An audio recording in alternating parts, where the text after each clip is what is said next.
shirka sanadlaha ee ardayda Soomaaliya ee dalka Uganda ayaa waxa lagu qabsaday caasimadda Kampala ee dalka Uganda. Shirkan sanadlaha oo sanadkiiba mar ay ku kulmi doonaan gudoomiyayaasha ururada ardayda jaamacadda dalka Uganda iyo hoggaanka ardayda qaranka Soomaaliya. Shirka waxa uu ahaa kiisii koowaad waxaana ka soo qayb galay shirka gudoomiyayaasha ururada ardayda jaamacadda dalka Uganda iyo xubno firfircoon oo kamid ah ardayda. Waxa shirka gudoomiyaha midowga ardayda qaranka Soomaaliya ee dalka Uganda Mudane Cabdiqaadir Cumar Cabdulle Fiidka oo ka hadlay muhiimadda shirkan sanadlaha ah Soomaaliyeed ee jaamacadaha Uganda iyo wakiilada kale iyagana nagala jooga daladaha ama ururada kale ee ka dhisan dalka Uganda iyo xubnaha kale ardayda iyaguna firfircoon kamid ah inaan idinka mahadceliyo sidaad shirka u soo ajiibteen iyo runtii hawlaha kale ee wanaagsan ee u heesaan ardaydeena Soomaaliyeed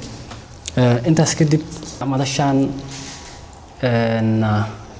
in ay tahay madal sanadla ah oo laakiin sanadkan ay tahay tii koowaad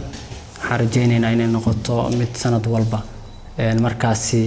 dadka muhiimka u ah ardaydeena ama indhaha u ah oo ay gudoomiyayaasha jaamacadaha ugu horeeyaan inay isku arkaan oo ay markaasi masiirka iyo danaha ardayda Soomaaliyeed ay kaga hadlaan insha Allah waan rajaynaynaa mid wax ku oolo miro dhala oo jiilka ka dambeeya oo ka sii dhaxlay inuu noqon doono insha Allah qodobada ama ajandayaasha shirka hadda inoogu furan sidaad u jeedaanba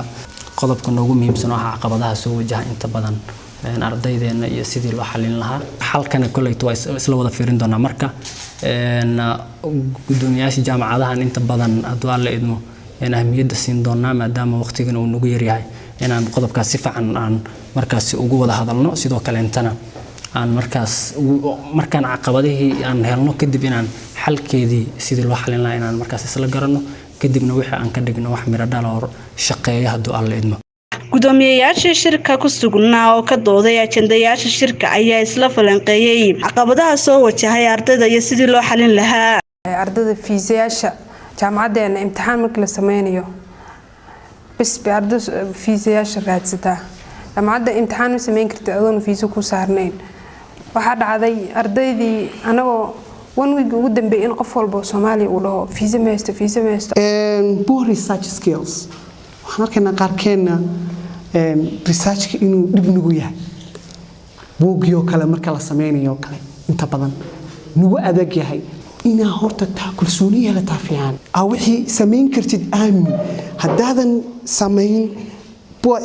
research skills hadaa yeeltid masterkii ma wadi kartid waxaad arkaysaa arday 5 sano joogay digriigii buu bartay masterkii buu bartay 5 sano ka bacdi wuxuu soo xasuusanayaa luqadii inuusan aqoonin markaas wuxuu leeyahay Soomaaliya raba inay aado luqadiina ma aqaan waxa ay siisaa direction ugu dambeyntii ajandayaasha shirka looga hadlay iyo qodobada shirka ka soo baxay waxa warbaahinta la wadaagay Barkhad Cali oo ah gudoomiyaha ururka ardayda Soomaaliya ee jaamacadda caalamiga ee Kampala kulanka ay wada yeesheen gudoomiyaasha jaamacadaha ardayda Soomaaliyeed xubno ka socday sida guud ardayda iyo madaxda midowga ardayda qaranka Soomaaliyeed oo horkacayay wakiilka Uganda oo fadhiya Mudane Cabdiqaadir Fiidka ajandaha shirkan sanadlaha ah wuxuu ahaa 3 qodob qodobka koobaad wuxuu ahaa in gudoomiyaasha ay isdhaafsadaan warbixino waxyaabo u qabsoomay sanadkii tagay si fiican ay gudoomiyaashu ugu warbixiyeen la isku dhaafsaday xogaha kala gedisan ee sanadkii 2019 qabsoomay qodobka labaad wuxuu ahaa qorshaha sanadka cusub ee 2020 u yaala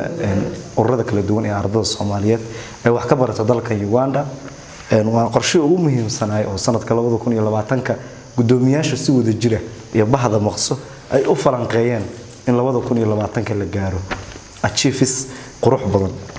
qodobka saddexaad wuxuu ahaa caqabadaha haysta ardayda iyo way farwadkooda ama maaragtay sida looga bixi karo oo maaragtay solutionskooda caqabadaha aad ayaa looga sheekeeyay sida ardaydu markay yimaadaan oo maaragtay bilaawayaan wax jaamacadaha ama waxbarashadii waxyaabaha ay isticmaalaan sida boodooyinka iyo falalka shilalka u yimaada adiga wax caqabada oo mar walba la soo kordha ardayda ay arkeen gudoomiyaasha jaamacadaha iyo xubnaha ka ahba aad ayaa loo falanqeeyay sidoo kale xalka ayaa asna la falanqeeyay saddexdaas ciwaan ayuu u badnaa shirka sanadlaha ah lagu falanqeeyay runtii aad ayaa maaragtay looga guul gaaray kulanka wuxuuna ku soo dhamaaday si farxad ah si maaragtay reen ah isfahan ah waxaana lagu ballamay in ardada Soomaaliyeed ee dalka Uganda la gaarsiiyo sanadkan waxyaabo ka bedelan waxyaabihii hore mawjadka shirkan sanadlaha ayaa waxa uu yahay in uu looga hadlo aayaha mustaqbalka ardayda Soomaaliyeed ee wax ka barata guud ahaan dalka Uganda. Waa'id Mukhtaar Maxamed, wararka Royal TV, Hargeysa.